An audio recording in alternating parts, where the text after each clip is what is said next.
Hello everyone, welcome to Telugu One Academy and to APPSC Group 2 Mains Polity MCQ series. ఈరోజు సెషన్లో fundamental rights టాపిక్ని చూద్దాం. డిస్కషన్లోకి వెళ్లే ముందు ఒక చిన్న రిక్వెస్ట్, మన ఛానల్ కంటెంట్ కనుక మీకు నచ్చినట్లయితే మీ ఫ్రెండ్స్తో షేర్ చేయండి. అదేవిధంగా యూట్యూబ్ ఛానల్కి కూడా సబ్స్క్రైబ్ చేసుకోండి. మన టెలిగ్రామ్ ఛానల్లో కూడా జాయిన్ అవ్వండి. మీరు పీడిఎఫ్ డాక్యుమెంట్స్ అన్ని అందులోనే అవైలబుల్గా ఉంటాయి. అదేవిధంగా ఎగ్జామ్కి సంబంధించిన అప్డేట్స్ అన్ని కూడా మీకు అందులో ప్రొవైడ్ చేయబడతాయి. వీటిని ఎక్కువగా మనకి ఎవరైతే ఇంటి దగ్గర నుండి ప్రిపేర్ అవుతున్నారో అర్బన్ కోచింగ్ సెంటర్స్కి అఫోర్డ్ చేయలేక ఇంటి దగ్గర నుండి ప్రిపేర్ అవుతున్న వారి కోసం స్పెషల్లీ క్యూరేటెడ్ వీడియోస్ అన్ని ఇవ్వడం జరుగుతుంది. ముందుగా ప్రామిస్ చేసినట్టు అన్ని టాపిక్స్ మీద ఎంసీక్యూస్ అనేది మీకు ఇవ్వడం జరుగుతూ ఉంటుంది. సో వ్యూవర్షిప్ ద్వారా మీరు రీచ్ పెంచినట్లయితే మాకు కూడా ఒక ఎంకరేజ్మెంట్ అనేది ఉంటుంది, ఎక్కువ వీడియోస్ చేయడానికి స్కోప్ అనేది దొరుకుతుంది. So please do share with your friends as well. Right, so let's start our discussion for today. So ఈరోజు ఫండమెంటల్ రైట్స్ టాపిక్ని చూద్దాము. వెరీ ఇంపార్టెంట్ గ్రూప్ 2 పర్స్పెక్టివ్లో ఫండమెంటల్ రైట్స్ నుండి అట్లీస్ట్ 3 to 4 క్వశ్చన్స్ అనేవి డైరెక్ట్గా వస్తూ ఉంటాయి. రైట్, సో ఒకవేళ ఎక్కువగా అడిగినట్లయితే 5 క్వశ్చన్స్ కూడా వచ్చే అవకాశం అనేది ఉంటుంది. కాన్సెప్చువల్ క్లారిటీ అనేది చాలా important rather then mugging up the things. గుర్తుపెట్టుకుంటాము కానీ కాన్సెప్చువల్ క్లారిటీతో గుర్తుపెట్టుకున్నప్పుడు మనం బిట్స్ని కరెక్ట్గా ఐడెంటిఫై చేయగలుగుతాము, ఓన్లీ మగప్ చేయడం కంటే.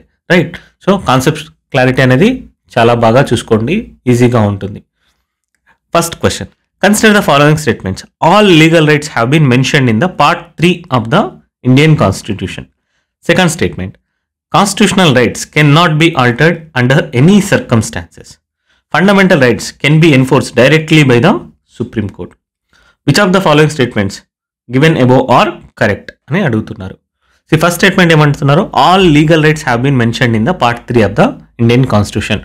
సో ఇండియన్ కాన్స్టిట్యూషన్లో ఉన్న పార్ట్ 3లో మాత్రమే లీగల్ రైట్స్ అనేవి అన్ని మెన్షన్ చేయబడ్డాయి. ఇక్కడ మనం అబ్జర్వ్ చేయాల్సిన పాయింట్ ఏంటి, all legal rights. First thing వచ్చేసి రైట్స్ అనేవి fundamental rights and constitutional rights, legal రైట్స్గా మెన్షన్ చేయడం అనేది జరుగుతూ ఉంటుంది. ఫండమెంటల్ రైట్స్ అనేవి పార్ట్ 3లో మెన్షన్ చేయబడి ఉన్నాయి. లీగల్ రైట్స్, కాన్స్టిట్యూషనల్ రైట్స్ అనేవి మనకి ఫండమెంటల్ రైట్స్లు కాకుండా మిగిలిన రైట్స్ ఏవైతే కాన్స్టిట్యూషన్లో మెన్షన్ చేయబడ్డాయో వాటన్నిటిని మనం కాన్స్టిట్యూషనల్ రైట్స్ అని అంటాము. ఇవి కూడా ఫండమెంటల్ రైట్స్ కూడా ఎసెన్షియల్లీ కాన్స్టిట్యూషనల్ రైటే, కాకపోతే వాటికి స్పెషల్ స్టేటస్ అనేది ఇవ్వడం అనేది జరిగింది. చూద్దాం ఏ విధంగా కాన్స్టిట్యూషనల్ రైట్స్ అనేవి డిఫరెంట్ ఫ్రమ్ ఫండమెంటల్ రైట్స్ అనేవి, or fundamental rights are different from constitutional rights. Legal rights అంటే ఏంటి, ఇవి ఆర్డినరీ లాస్ ఏవైతే ఉన్నాయో పార్లమెంట్ పాస్ చేసిన ఆర్డినరీ లాస్ నుంచి వచ్చే రైట్స్ని లీగల్ రైట్స్ అని అనడం జరుగుతూ ఉంటుంది. ఎగ్జాంపుల్ వచ్చేసి రైట్ టు ఇన్ఫర్మేషన్ ఉంది. రైట్ టు ఇన్ఫర్మేషన్ యాక్ట్ అనేది తీసుకురావడం వల్ల రైట్ టు ఇన్ఫర్మేషన్ అనేది వచ్చింది. సో ఇన్ఫర్మేషన్కి సంబంధించిన సమాచార హక్కు అనేది రావడం జరిగింది. దీనికి ఒక లీగల్ రైట్ స్టేటస్ మాత్రమే ఉంటుంది, ఫండమెంటల్ రైట్ స్టేటస్ అనేది ఉండదు. అదేవిధంగా కన్స్యూమర్ ప్రొటెక్షన్ యాక్ట్ ఉంది, దాని ద్వారా రైట్ టు కన్స్యూమర్ ప్రొటెక్షన్ అనేది కూడా ఉండడం జరుగుతూ ఉంది. రైట్ టు సేఫ్టీ ఉంది, right to grievance redressal mechanism అనేది కూడా ఉంది. ఈవెన్ రైట్ టు రిపేర్ అనేది కూడా తీసుకురావడం అనేది జరిగింది. So constitutional rights other than fundamental rights ఏమేమి ఉన్నాయి, రైట్ టు ప్రాపర్టీ ఉంటుంది. రైట్ టు ప్రాపర్టీ ఎక్కడ ఉంది, ఆర్టికల్ 300A ఉండడం అనేది జరుగుతూ ఉంటుంది. అదేవిధంగా right to vote and contest in elections ఏవైతే 326 నుండి ఉంటాయో ఆ ఆర్టికల్స్లో వీటి గురించి మెన్షన్ చేయడం అనేది జరిగింది. సో కాన్స్టిట్యూషనల్ రైట్స్ అనేవి కూడా ఉన్నాయి. ఫండమెంటల్ రైట్స్లో మనకు తెలుసు పార్ట్ 3లో ఆర్టికల్ 12 నుంచి 35 వరకు మెన్షన్ చేయబడి ఉన్నాయి. రైట్, సో ఫండమెంటల్ రైట్స్ అనేవి ఓన్లీ ఒక సెట్ ఆఫ్ లీగల్ రైట్స్. ఇక్కడ లీగల్ రైట్స్ అని అంటాము కానీ లీగల్ రైట్స్ అనే వర్డ్ అనేది broader actually, that includes every right, even fundamental rights. కానీ ఆర్డినరీ పర్పస్లో మనం బయట వాడుతున్నప్పుడు ఏ విధంగా వాడుతున్నామంటే ఏవైతే లాస్ పాస్ చేయడం ద్వారా మనకి వచ్చిన రైట్స్ని మాత్రమే లీగల్ రైట్స్ అని అనడం జరుగుతుంది. సో పార్ట్ 3లో కంటే కూడా మనకి రైట్స్ అనేవి చాలా ఎక్కువగా ఉన్నాయి, ఆ రైట్స్ అనేవి ఇవ్వడం అనేది జరిగింది. Right, so statement 1 is wrong. ఎందుకు అనంటే ఇక్కడ ఓన్లీ ఫండమెంటల్ రైట్స్ మాత్రమే మెన్షన్ చేయబడి ఉన్నాయి. There are rights other than fundamental rights. కాన్స్టిట్యూషన్లోనే చాలా ఎక్కువ రైట్స్ అనేది ఉండడం జరిగింది. అదేవిధంగా లీగల్ రైట్స్ అనేవి చాలా లీగల్ రైట్స్ కూడా రావడం జరిగింది. రైట్ టు వర్క్ కూడా ఉంది మనకి ఎంజీ నరేగా ఫామ్లో, though it is in smaller form, limited ఫామ్లో ఉంది. కానీ ఎంజీ నరేగా కూడా ఒక రైట్ టు వర్క్ కిందనే రావడం అనేది జరుగుతూ ఉంటుంది. Right, so constitutional rights can not be altered under any circumstances. ఎటువంటి పరిస్థితుల్లో కూడా కాన్స్టిట్యూషనల్ రైట్స్ని ఆల్టర్ చేయడానికి లేదు అని చెప్పడం అనేది జరుగుతూ ఉంది. స్టేట్మెంట్ కరెక్టా కాదు, స్టేట్మెంట్ అనేది రాంగ్. కాన్స్టిట్యూషనల్ రైట్స్ అనేవి ఏవైతే ఉన్నాయో వాటన్నింటినీ ఆర్టికల్ 368 కింద అమెండ్మెంట్ చేయవచ్చును. కాన్స్టిట్యూషనల్ రైట్స్ ఇంక్లూడింగ్ ఫండమెంటల్ రైట్స్ని ఆర్టికల్ 368 ద్వారా అమెండ్మెంట్ అనేది చేయవచ్చును. కాకపోతే ఈ అమెండ్మెంట్ చేస్తున్న టైంలో బేసిక్ స్ట్రక్చర్ యొక్క స్వరూపాన్ని మార్చకూడదు. బేసిక్ స్ట్రక్చర్ని మార్చకుండా anything in the constitution can be amended including fundamental rights, including constitutional right. So మనకి ఇక్కడ ఫండమెంటల్ రైట్స్లో వచ్చే బేసిక్ స్ట్రక్చర్ ఏంటి అని అడగవచ్చు క్వశ్చన్. దానిలో ఏముంటుంది ఫండమెంటల్ రైట్స్లో వచ్చేది? ఫస్ట్ వచ్చేసి ఈక్వాలిటీ, లిబర్టీ అండ్ సెక్యులరిజం. ఇవి మనకి ఫండమెంటల్ రైట్స్ నుంచి తీసుకునే basic structure topic content, right? So basic స్ట్రక్చర్లో ఏముంటాయి అన్న డౌట్ వచ్చిందంటే మీకు preamble, entire preamble is a basic structure. అందులో ఉన్న ప్రతి టర్మ్ అనేది బేసిక్ స్ట్రక్చర్ కింద కన్సిడర్ చేయబడుతుంది. Sovereign, secular, socialist, democratic, republic, అదేవిధంగా ఆబ్జెక్టివ్ ఏవైతే ఉన్నాయో justice, liberty, equality, fraternity, unity, integrity, complete words అనేవి అన్నీ కూడా బేసిక్ స్ట్రక్చర్లో పార్ట్. ఇక్కడ మనకి రైట్ టు ఈక్వాలిటీ అనేది ఉంటుంది, లిబర్టీ ఉంటుంది, అదేవిధంగా సెక్యులరిజం కాన్సెప్ట్ ఏవైతే మెన్షన్ చేశారో ఫండమెంటల్ రైట్స్లో అవి అన్నీ కూడా బేసిక్ స్ట్రక్చర్లో కవర్ చేయడం అనేది జరుగుతూ ఉంటుంది. So constitution fundamental rights can be amended but not the basic structure, right? So can be amended, ఇది స్టేట్మెంట్ కూడా రాంగ్. కెనాట్ బి అమెండెడ్ అన్నారు కాబట్టి ఇది కూడా wrong. Fundamental rights can be enforce directly by the supreme court. Yes, article 32 అనేది ఇవ్వడం జరిగింది. దీన్నే మనం heart and soul of the Indian constitution అని పిలవడం జరుగుతుంది. ఎవరు పిలిచారు ఈ విధంగా? డాక్టర్ బిఆర్ అంబేద్కర్ గారు చెప్పడం జరిగింది. It is a heart and soul of Indian constitution. ఎందుకు చెప్పారు ఈ విధంగా? ఎందుకు అని అంటే ఒకవేళ ఈ రైట్ అనేది లేకపోయినట్లయితే, ఎన్ఫోర్స్మెంట్ అనేది లేకపోయినట్లయితే నార్మల్ రైట్స్ లానే ఉంటాయి. నార్మల్ రైట్స్ అనేవి ఇవ్వడం జరుగుతుంది, మనం ఎంజాయ్ చేస్తూ ఉంటాం. కానీ ఎన్ఫోర్సబిలిటీ అనేది మాత్రమే ఈ ఫండమెంటల్ రైట్స్ని మిగతా రైట్స్ని డిఫరెన్షియేట్ చేయడం అనేది జరుగుతూ ఉంటుంది. ఒకవేళ వీటిని చేయకపోయినట్లయితే జస్ట్ పేపర్ వర్క్ మాత్రమే పరిమితం అవుతాయి. రైట్స్ అనేది ఇస్తారు కానీ వాటిని ఎన్ఫోర్స్ చేయకపోతే ఏంటి లాభం అనేది క్వశ్చన్ వచ్చింది. అందుకే ఆర్టికల్ 32 గురించి చెప్తూ heart and soul of the Indian constitution అని చెప్పడం అనేది జరుగుతుంది. దీనివల్ల ఏం జరుగుతుంది? Individuals can directly approach to the supreme court in case of violation of their fundamental rights. ఒకవేళ వారి యొక్క ఫండమెంటల్ రైట్స్ అనేది వైలేట్ అయినట్లయితే ఇండివిజువల్స్ డైరెక్ట్గా సుప్రీం కోర్టుకు వెళ్ళే అవకాశం అనేది ఉంటుంది. సుప్రీం కోర్ట్ ఏం చేస్తుంది? సుప్రీం కోర్ట్స్ రిట్స్ని ఇష్యూ చేస్తుంది, such as habeas corpus, mandamus, prohibition, quo warranto and certiorari. So వీటిని ఇష్యూ చేయడం ద్వారా ఈ రైట్స్ని ఎన్ఫోర్స్ చేస్తూ ఉంటుంది. ఈ రైట్స్ని ఎన్ఫోర్స్ చేయడం అనేది జరుగుతూ ఉంటుంది, రైట్? సో ఒకవేళ లేకపోయినట్లయితే ఇవి ఫండమెంటల్ రైట్స్ అనేది ఓన్లీ ఒక థియరిటికల్ కాన్సెప్ట్ అనేది ఉండేది, జస్టిషబుల్ అనేది లేకపోయేది, ఎన్ఫోర్సబిలిటీ అనేది తగ్గిపోయేది. సో ఈ పవర్ అనేది ఫండమెంటల్ రైట్స్ని మిగతా ఆర్డినరీ రైట్స్ నుంచి సపరేట్ చేయడం అనేది జరుగుతుంది. ఆర్డినరీ రైట్స్ అనేవి ఇంకా డిపిఎస్పీలో కూడా ఎక్కువగానే మెన్షన్ చేయడం అనేది జరుగుతూ ఉంటుంది, right? So statement 3 is correct. What is the answer? Option C, only 3. Next question. With reference to the fundamental rights, which of the following statements are correct? They are sacrosanct in nature, cannot be amended. They are available against the actions of both state and private individuals. Statement number 3, they act as check against the tyranny of both legislature and executive. Select the correct answer using the code given below. First thing ఏమంటున్నారు? They are sacrosanct and cannot be amended. Sacrosanct అంటే ఏంటి? ఏదైతే dilute చేయలేమో, ఇచ్చిన వాటిని as it ఈస్గా తీసుకోవడం, వాటిని sacrosanct అని పిలవడం జరుగుతూ ఉంటుంది. సో సాక్రోసాంట్ అంటే మీనింగ్ ఏంటి? ఇమ్యూటబుల్, వాటిని ఎట్టి పరిస్థితిలో చేంజ్ చేయడానికి వీల్లేదు, అటువంటి వాటిని సాక్రోసాంట్ అని పిలవడం అనేది జరుగుతూ ఉంటుంది. కానీ ఫండమెంటల్ రైట్స్ని సాక్రోసాంట్ అని చెప్పామా, ఇందాకే డిస్కస్ చేసాం. They can be amended as part of article 368. Article 368 use చేసుకొని వీటిని అమెండ్ చేయొచ్చు, కానీ చేసే ప్రాసెస్లో బేసిక్ స్ట్రక్చర్ని మార్చకూడదు. అదేవిధంగా ఏవైతే ఉన్నాయో ఫండమెంటల్ రైట్స్ని ఫస్ట్ కాన్స్టిట్యూషనల్ అమెండ్మెంట్ ద్వారానే చేంజెస్ తీసుకురావడం అనేది జరిగింది. 19(2) ఇన్సర్ట్ చేయడం అనేది జరిగింది. రీజనబుల్ రిస్ట్రిక్షన్స్ అనేవి ఇంపోజ్ చేయడం అనేది జరిగింది. Morality, public order, security and integrity of the country, వీటిని యాడ్ చేస్తూ పబ్లిక్ ఆర్డర్ని పెంపొందించడానికి ఫండమెంటల్ రైట్స్ని రిస్ట్రిక్ట్ చేయవచ్చు అని మెన్షన్ చేయడం అనేది జరిగింది. అప్పటి వరకు ఏదైతే ఉన్నారో కొన్నిసార్లు మనం వీటి ఫండమెంటల్ రైట్స్ని టచ్ చేయడానికి లేదు అని చెప్పడం జరిగింది. కొన్ని కేసెస్లో ఫండమెంటల్ రైట్స్ని చేయొచ్చు, చేంజ్ చేయొచ్చు అని కూడా చెప్పడం అనేది జరిగింది. సో కేశవానంద భారతి కేసులో ఏం చెప్పారు? బేసిక్గా బేసిక్ స్ట్రక్చర్ అనేది ఒక కాన్సెప్ట్ ఉంది. ఆ బేసిక్ స్ట్రక్చర్ కాన్సెప్ట్ని చేంజ్ చేయకుండా మీరు ఫండమెంటల్ రైట్స్ని ఏదైనా అమెండ్మెంట్ చేసుకోవచ్చు అని చెప్పడం జరిగింది. So they can be amended, they cannot be amended అని ఇచ్చారు. Statement 1 is wrong. They are available against the actions of both state and private individuals. True. Statement is correct. They are available against the private individuals as well. కొన్ని rights ఉన్నాయి, ఇవి article 17. Article 17 దేని గురించి చెప్తుంది? Abolition of untouchability. అన్టచబిలిటీని ఏ విధంగా కూడా ప్రాక్టీస్ చేయకూడదు అని చెప్పడం జరుగుతూ ఉంటుంది. సో అబాలిషన్ ఆఫ్ అన్టచబిలిటీ అనేది ఈవెన్ ప్రైవేట్ ఇండివిజువల్స్కి కూడా వర్తిస్తుంది. ఆర్టికల్ 23. ఆర్టికల్ 23 దేని గురించి మాట్లాడుతుంది? Prohibition of human trafficking and forced labour గురించి మాట్లాడుతూ ఉంటుంది. సో ఏ ప్రైవేట్ ఇండివిజువల్ కూడా, ఏ ప్రైవేట్ ఎంటిటీ కూడా ట్రాఫికింగ్ని ప్రమోట్ చేయకూడదు. అదేవిధంగా ఫోర్స్డ్ లేబర్ ఏదైతే మనం బీగర్ అని పిలుస్తామో, వర్క్ వితౌట్ ఎనీ పే ఏదైతే ఉందో దాన్ని ప్రమోట్ చేయకూడదు, దాన్ని చేయకూడదు, ఎటువంటి రూపంలో దాన్ని ప్రాక్టీస్ చేయకూడదు అని ఆర్టికల్ 23 అని చెప్తూ ఉంది. అదేవిధంగా ఆర్టికల్ 24 దేని గురించి చెప్తుంది? ప్రొహిబిషన్ ఆఫ్ చైల్డ్ లేబర్ని ప్రొహిబిట్ చేయడం గురించి చెప్తూ ఉంటుంది.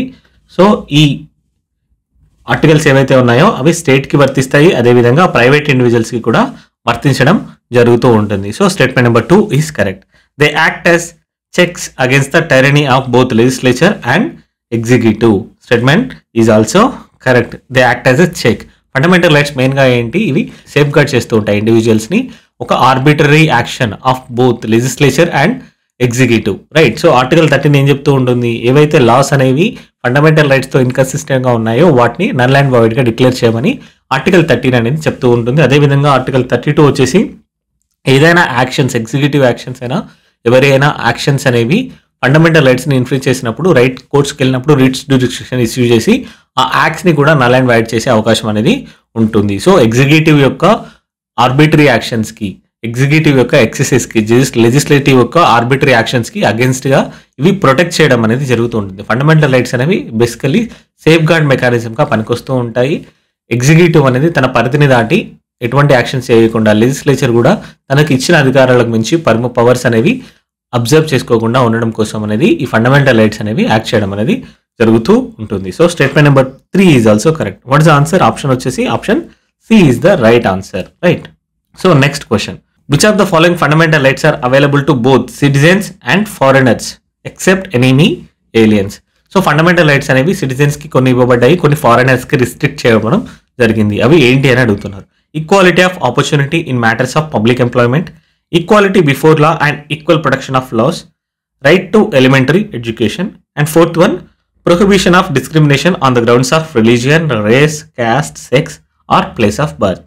సో వీటిలో ఏ రైట్స్ అనేవి సిటిజన్స్కి అండ్ ఫారినర్స్కి ఇద్దరికి అవైలబుల్గా ఉన్నాయని అడుగుతున్నారు. అంటే దట్ మీన్స్ ఏంటంటే ఏవైతే ఫారినర్స్కి ఎక్స్టెండ్ చేసిన యాక్ట్స్ ఏవి ఉన్నాయో వాటి గురించి అడగడం జరుగుతూ ఉంటుంది. ఫారినర్స్కి ఏవేవి ఉన్నాయి యాక్ట్స్ అనేది. So equality in matters of public employment అనేది అవైలబుల్గా ఉందా? ఫారినర్స్కి లేదు. ఇది ఫారినర్స్కి అవైలబుల్గా లేదు. లాజిక్ ఏంటి?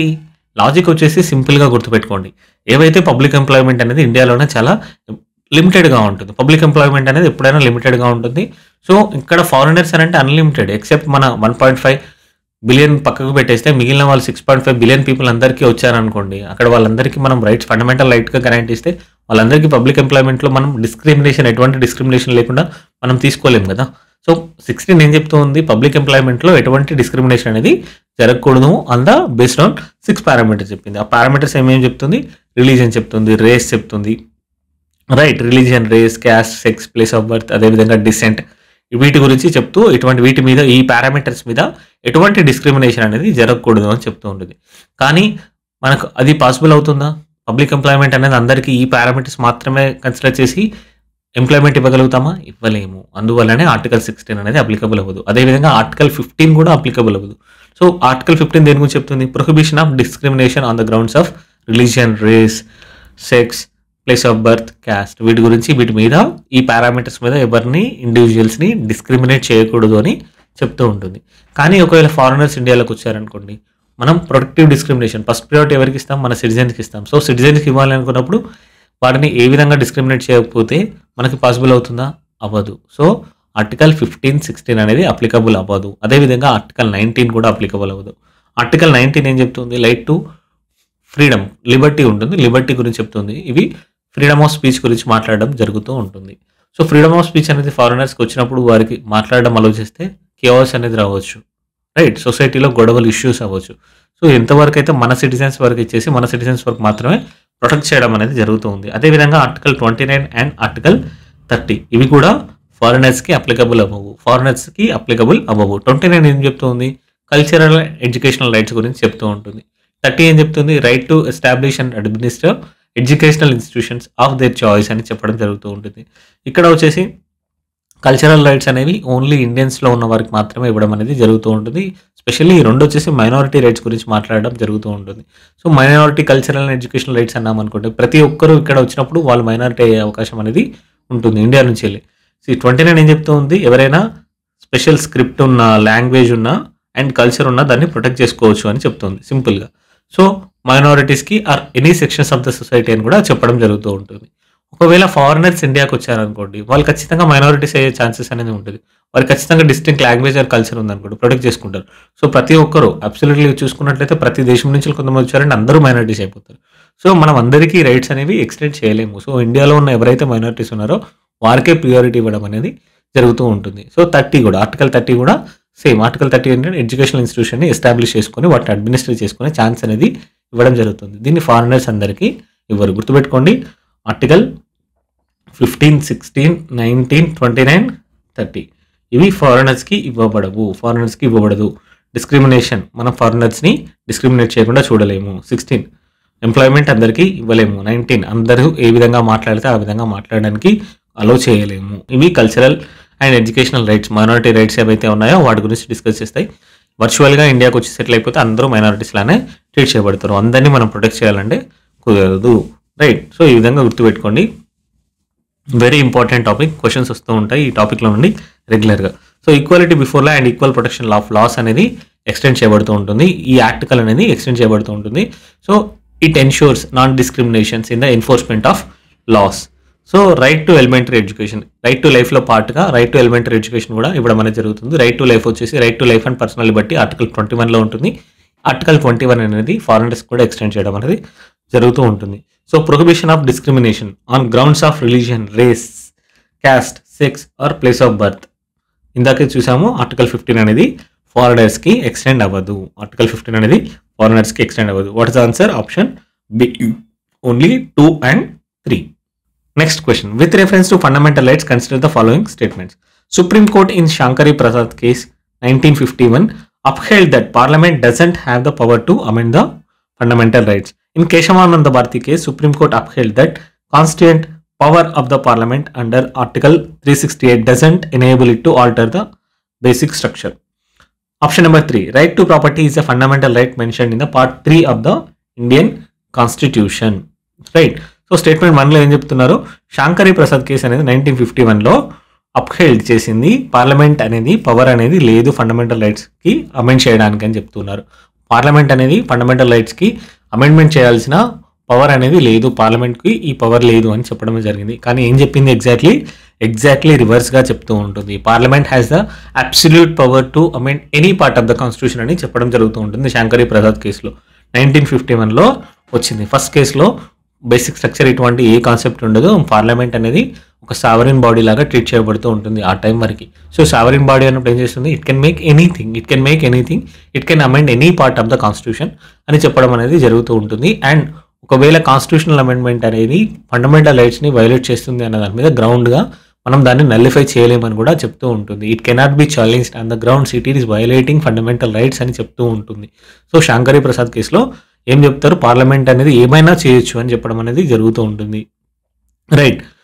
సో ఈ స్టేట్మెంట్ అనేది రాంగ్, ఎగ్జాక్ట్లీ రివర్స్ చెప్తుంది. In Kesavananda Bharati case supreme court upheld that constituent power of parliament under article 368 doesn't enable it to alter the basic structure. Exactly basic structure అనేది చేంజ్ చేయకుండా ఉండాలి అని చెప్పి చెప్పడం జరుగుతూ ఉంటుంది. కేశవానంద భారతి కేసులో పార్లమెంట్కి పవర్ ఉంది, it can make anything but except basic structure. ఆ బేసిక్ స్ట్రక్చర్ ఏంటో మేము డ్యూ కోర్స్లో చెప్తాము. ఎవాల్వ్ అవుతున్న కాన్సెప్ట్ అని చెప్పడం అనేది జరుగుతూ ఉంటుంది. కొన్ని ఆస్పెక్ట్స్ని బేసిక్ స్ట్రక్చర్గా చెప్పేసి మిగిలిన వాటిని వదిలేస్తూ ఉంటుంది. ఇట్స్ ఏ ఓపెన్ బాక్స్ అని చెప్తూ ఉంటుంది. ఏదైతే న్యూ ఇంటర్ప్రిటేషన్ ఉంటుందో ఆ ఇంటర్ప్రిటేషన్ తగినట్టుగా బేసిక్ స్ట్రక్చర్ని డిఫైన్ చేస్తాము, కానీ మీరు బేసిక్ స్ట్రక్చర్ని టచ్ చేయడానికి వీల్లేదు అని చెప్పడం అనేది కేశవానంద భారతి కేసులో చెప్తూ ఉంటుంది. So statement number 2 is correct.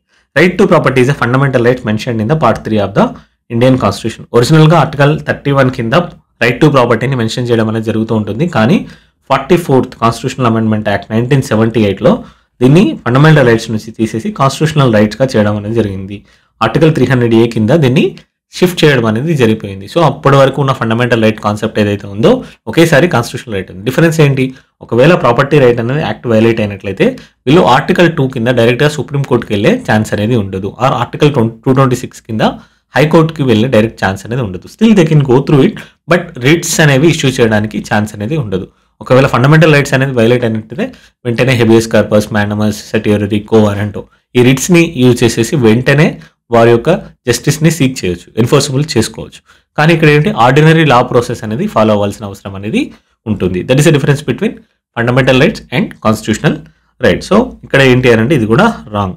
Answer ఏంటి, which of the following are given are correct అని అడగడం అనేది జరుగుతుంది. So only option 2 is the right answer. Option 2 is the right answer. Right, next question.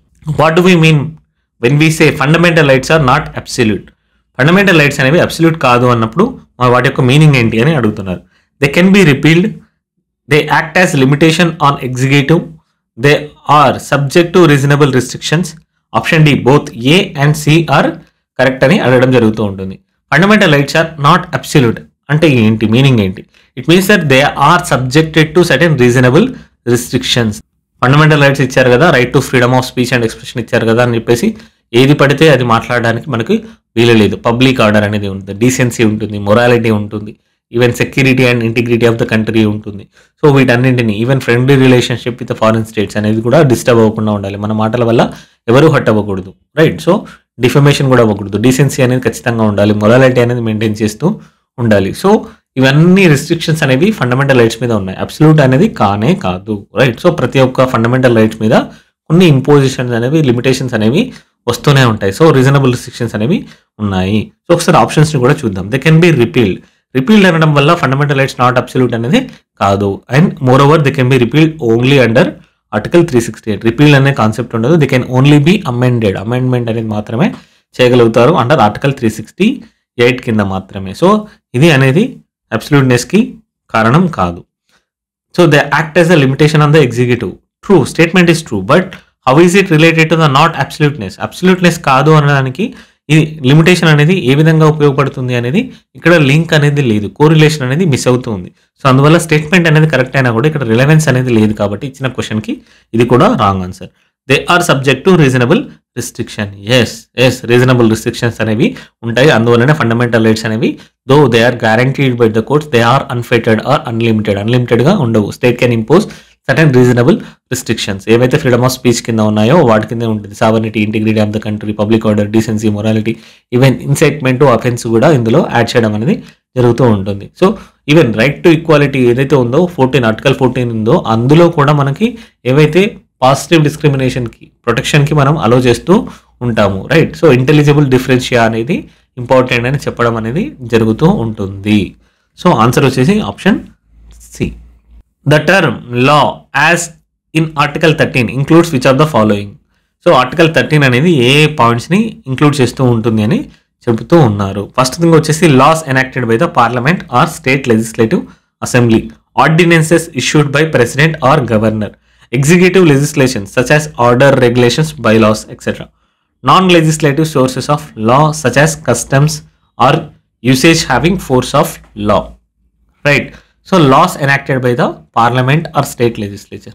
Yes అన్ని లాస్ అనేవి ఏవైతే parliament enact చేస్తుందో, state laws enact చేస్తాయో ఖచ్చితంగా అన్ని ఇంక్లూడ్ అవుతూ ఉంటాయి. Ordinances issued by president or governor. President issue చేయడానికి ఆర్డినెన్స్ ఆర్టికల్ పవర్ వచ్చేసి, ఆర్టికల్ నెంబర్ వచ్చేసి 123, గవర్నర్ ఆర్టికల్ 213. ఈ ఆర్డినెన్సెస్ అనేవి ఏ టైంలో ఇష్యూ చేస్తారు? ఎప్పుడైతే parliament or state legislative assembly సెషన్స్లో లేదన్నప్పుడు ఒక లాని తీసుకురావడానికి ఆర్డినెన్స్ రూపంలో తీసుకురావడం జరుగుతూ ఉంటుంది. సో ఇవి ఏవైతే నార్మల్ ఆర్డినరీ లాస్ యొక్క ఎఫెక్ట్ ఉంటుందో వాటి యొక్క ఎఫెక్టే ఉంటుంది. అందువల్ల ఖచ్చితంగా ఇవి కూడా ఇంక్లూడ్ అవుతూ ఉంటాయి. And executive legislation such as orders, regulations, bylaws ఇవి కూడా ఇంక్లూడ్ అవుతాయి. ఎందుకు అని అంటే ఇవి డెలిగేటెడ్ లెజిస్లేచర్ కింద ఎగ్జిక్యూటివ్కి ఇవ్వబడిన పవర్స్. ఇవి కూడా ఒక రకమైన లెజిస్లేచర్ కిందనే కన్సిడర్ చేయబడుతూ ఉంటాయి. ఆర్టికల్ 13లో ఇవి కూడా ఇంక్లూడ్ చేయబడుతూ ఉంటాయి. And non legislative sources of laws such as customs or usage having force of law. Already ఇక్కడే మనకి ఇవ్వడం జరిగింది, ఫోర్స్ ఆఫ్ లా ఉంది అని చెప్పడం జరుగుతుంది. అప్పటి వరకు ఏదైనా ఎస్టాబ్లిష్ ప్రాక్టీసెస్ ఏవైతే ఉన్నాయో, అదేవిధంగా కస్టమరీ లాస్ ఏవైతే ఉన్నాయో వాటన్నింటినీ మనం పరిగణలోకి తీసుకుంటూ లానే చూడడం అనేది జరుగుతుంది. ప్రొవైడెడ్ దట్ ఏంటి అని అంటే ఫండమెంటల్ రైట్స్కి వైలేషన్గా ఉండకూడదు ముందుగానే. సో అటువంటి రైట్స్ని కోర్ట్స్ అప్పుడే డిక్లేర్ చేయడం, నల్ అండ్ వాయిడ్గా డిక్లేర్ చేయడం జరుగుతూ ఉంటుంది. ఒకవేళ అవి నార్మల్ ఆర్డినరీ ప్రాక్టీసెస్ అయితే వాటిని లా కింద పరిగణించబడుతూ ఉంటుంది. అందువలనే statement number 4 is also correct. Answer వచ్చేసి all of the above. Consider the following statements related to part 3 of the constitution. Fundamental rights are meant to promoting The idea of social and economic democracy. All the fundamental rights are positive in nature. Article 13 states that laws that are inconsistent with any of the fundamental rights shall be declared null and void. Fundamental rights are meant for promoting social and economic democracy. No, fundamental rights are meant for promoting political democracy. Political democracy, not social and economic democracy.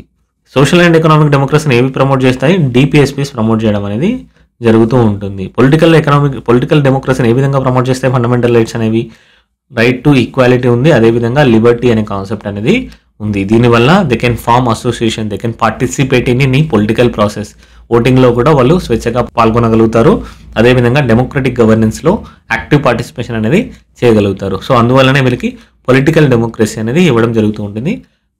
మన కాన్స్టిట్యూషన్లో ఏ విధంగా derive చేశారు? Political డెమోక్రసీని ముందుగా establish చేసిన తర్వాత social and economic డెమోక్రసీని achieve చేయాలన్న ఉద్దేశంతో ముందుగానే ఫండమెంటల్ రైట్స్లో కంప్లీట్గా పొలిటికల్ డెమోక్రసీ అనేది ఇవ్వడం జరిగింది. సొసైటీ అనేది చాలా అన్ఈక్వల్గా ఉంటుంది, కానీ పొలిటికల్ రైట్స్ అనేవి ఈక్వల్ పొలిటికల్ రైట్స్ అనేది ఇవ్వడం అనేది జరిగింది. So they aim to provide political democracy, not the social and economic democracy. అదేవిధంగా ఈ ఎకనామిక్ అండ్ సోషల్ డెమోక్రసీ అనే కాన్సెప్ట్స్ ఎక్కడ ఉన్నాయని చెప్పాము?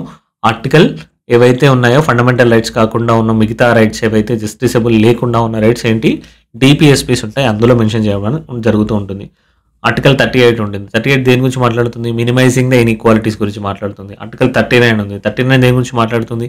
మీన్స్ ఆఫ్ అడిక్వేట్ లైవ్లీహుడ్ గురించి మాట్లాడుతుంది. 41 వచ్చేసి right to work and public assistance గురించి మాట్లాడడం జరుగుతూ ఉంటుంది. సో ఇవి అనేవి మనకి ఎకనామిక్ డెమోక్రసీని ప్రమోట్ చేస్తూ ఉంటాయి. All the fundamental rights are positive in nature అని చెప్పడం జరుగుతుంది. No, all are not positive. Positive అంటే ఏంటి?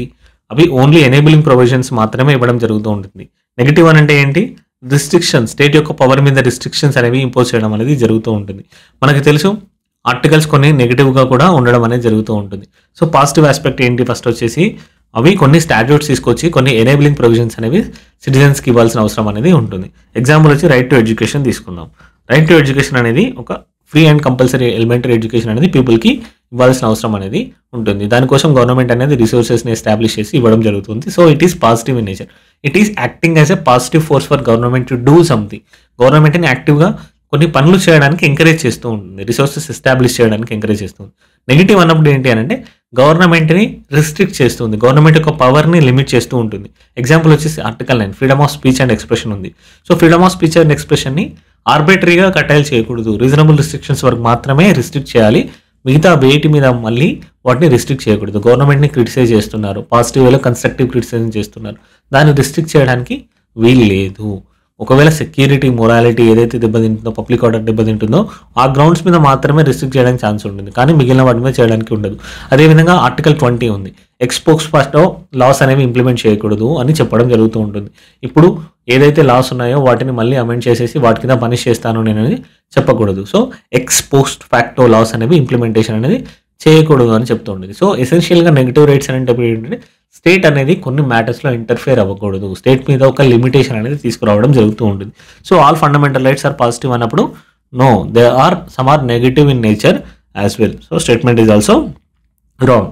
Article 13 states that laws that are inconsistent with any of the fundamental rights shall be declared null and void. Statement is correct. Answer వచ్చేసి only 3.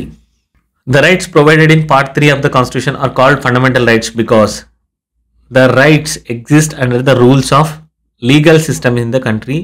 These are part of the core International Human Rights Declaration by UN, Universal Declaration of Human Rights. These are guaranteed and protected by the fundamental law of the land. They are guaranteed by the nature for one who is born as human being. Human బీయింగ్గా పుట్టినందుకు nature అనేది, natural rights అనేది ఇవ్వడం జరుగుతుంది, fundamental రైట్స్ని ఇవ్వదు. అదేవిధంగా they exist under legal system. కంట్రీలో ఉన్న లీగల్ సిస్టమ్ కింద ఉంటాయి, కానీ లీగల్ సిస్టమ్స్ అనేవి వేరే రైట్స్ కూడా ఉన్నాయి కదా. ఆర్డినరీ లీగల్ రైట్స్ అనేవి లీగల్ సిస్టమ్ కింద ఉండడం అనేది జరుగుతుంది. So statement A is also wrong. They are part of core international human rights declaration by the UNSC ఏదైతే డిక్లేర్ చేసిందో, యుఎన్హెచ్సిఆర్ ఏదైతే డిక్లేర్ చేసిందో దాని కింద ఉంటుంది. There is a significant overlap. ఏవైతే ఈక్వాలిటీ కాన్సెప్ట్ ఉందో, ఈవెన్ లిబర్టీ కాన్సెప్ట్ ఉందో, సిగ్నిఫికెంట్ ఓవర్లాప్ అనేది ఉంటుంది. కానీ బట్ ఇంటర్నేషనల్ సోర్స్ అనేది, ఇంటర్నేషనల్ లా అనేది అండ్ ఆర్ యుఎన్ డిక్లరేషన్ అనేది మనకు సోర్స్ ఆఫ్ ఫండమెంటల్ రైట్స్ కాదు. మనకి ఫండమెంటల్ రైట్స్ సోర్స్ ఏంటి? కాన్స్టిట్యూషన్. ఏదైతే ఫండమెంటల్ లా ఉందో అది మనకి సోర్స్ ఉంటుంది. So they are basic rights. మిగిలిన రైట్స్ అనేవి ఈ రైట్స్ మీద బిల్డ్ చేయడం జరుగుతుంది. అందుకే ఫండమెంటల్ అనేది జరుగుతుంది. ఫండమెంటల్ అనేది కింద ఫౌండేషన్ లెవెల్లో యాక్ట్ చేయడం అనేది జరుగుతుంది. These are basic minimum set of rights that are guaranteed to the Indian సిటిజన్స్కి ఖచ్చితంగా గ్యారంటీ చేయబడతాయి. మిగిలిన లాస్ నుంచి, స్టాట్యూట్స్ నుంచి ఏమైనా రైట్స్ తీసుకొస్తే అవి ఆన్ టాప్లో ఉండడం జరుగుతుంది. కానీ వీటి యొక్క వైలేషన్స్కి మనకు ఆర్టికల్ 32 ద్వారా రీఇన్ఫోర్స్మెంట్ అనేది కోర్ట్స్ ద్వారా చేసుకునే అవకాశం అనేది కూడా ఉంటుంది. So statement 3 is the right answer. They are guaranteed and protected by the fundamental law of the land, that is constitution. Constitution ద్వారానే ఇవి ఇవ్వబడ్డాయి, కాన్స్టిట్యూషన్ ద్వారానే ఇవి ప్రొటెక్ట్ చేయబడుతూ ఉన్నాయి. So next question, which one of the following statements is not correct with reference to the rule of law in the Indian system? Indian సిస్టమ్కి సంబంధించి rule of లాకి ఏ స్టేట్మెంట్ అనేది రాంగ్ అని అడగడం జరుగుతూ ఉంటుంది. So very important, rule of law related questions అనేవి రెగ్యులర్గా అడగడం జరుగుతూ ఉంటుంది. సో రూల్ ఆఫ్ లా కాన్సెప్ట్ని క్లియర్గా అర్థం చేసుకుందాం. సో ఫస్ట్ థింగ్ వచ్చేసి రూల్ ఆఫ్ లా అనేది ఇండియన్ కాన్స్టిట్యూషన్కి ఒక కార్నర్ స్టోన్ వంటిది. ఇది ఖచ్చితంగా మెయిన్ పిల్లర్ లాంటిది మనకి. So all persons are subject to ordinary law of the land. It is part of basic structure of the Indian constitution. General principles of the constitution are result of the judicial decisions of the supreme court and high courts. Option D, it states that no man can be punished or made to suffer except for the violation of law. ఏది incorrect అని అడుగుతున్నారు. So statement 1 వచ్చేసి all persons are subject to ordinary law of the land. Statement 1 అనేది correct. So rule of లాలోనే ఉంటుంది equality before law and equal protection of law అనేది ఉంటూ ఉంటుంది. So regardless of their position authority every one is equal in front of the law. Law కింద అందరూ సమానమే. వారి యొక్క పొజిషన్ అథారిటీ అనేది ఈ విధంగా యూజ్ అవ్వదు అని ఏ చెప్తూ ఉంటుంది. అదే రైట్ ఆన్సర్. అనదర్ థింగ్ వచ్చేసి ఏంటి, it is part of the basic structure of the Indian constitution. Kesavananda Bharati కేసులో, అదేవిధంగా ఇందిరాగాంధీ వర్సెస్ రాజ్ నారాయణ్ కేసులో కూడా రూల్ ఆఫ్ లా అనేది బేసిక్ స్ట్రక్చర్లో ఇంటిగ్రల్ పార్ట్ అనేది చెప్పడం అనేది జరిగింది. So even rule of law అనేది integral part or basic structure అని చెప్పినప్పుడు ఏం జరుగుతుంది, కాన్స్టిట్యూషనల్ అమెండ్మెంట్ ప్రాసెస్ ద్వారా బేసిక్ స్ట్రక్చర్ని ఎటువంటి చేంజెస్ అనేవి తీసుకురాకూడదు. సో బేసిక్ స్ట్రక్చర్లో రూల్ ఆఫ్ లా పార్ట్ అన్నప్పుడు కాన్స్టిట్యూషనల్ అమెండ్మెంట్ తీసుకొచ్చి కూడా రూల్ ఆఫ్ లాని తీసేయడానికి లేదు. So even a constitutional amendment cannot violate the concept of rule of లా.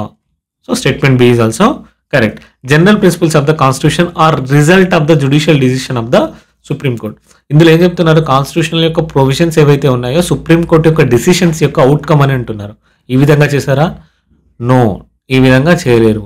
మనకి ఈ విధంగా కాన్స్టిట్యూంట్ అసెంబ్లీ తీసుకున్నారు. కాన్స్టిట్యూంట్ అసెంబ్లీ అనేది ఎంటైర్ కాన్స్టిట్యూషన్ని ఫ్రేమ్ చేయడం అనేది జరిగింది. ఏవైతే ప్రిన్సిపల్స్ ఉన్నాయో sovereignty, equality, Liberty, fraternity, justice అనేవి ఆల్రెడీ ఇన్హరెంట్గా కాన్స్టిట్యూషన్లో మెన్షన్ చేయబడి ఉన్నాయి. ఈ ప్రిన్సిపల్స్ అనేవి కాన్స్టిట్యూషన్లో మెన్షన్ చేయబడి ఉన్నాయి.